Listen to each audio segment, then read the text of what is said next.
Outlook block sender not working. Here's how you can easily fix this.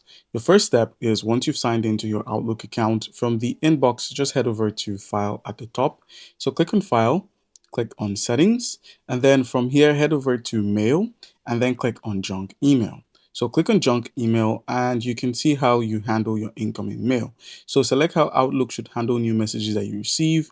You could be strict and individually decide who is allowed to send you emails. If you go with this option, you would have to approve of messages.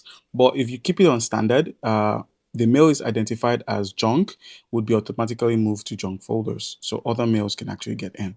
Now, if you want to take it up a notch, let's say the block feature isn't actually working, you're trying to block, but you can't, just head over to block senders and domain, click on add a block sender.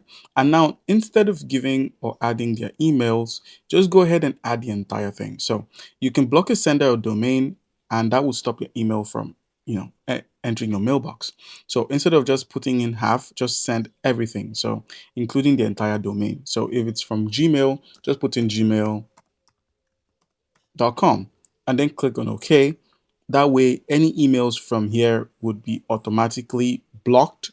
You don't have to include the person's name or their details, but you can do that for their accounts. So if they have been messaging you through Gmail, you could use that option. If they've been messaging you via, let's say, Hotmail, you could use that as well and just block it. And that way, you won't receive any emails from any of these services. All right, guys. So that's how you can go about that.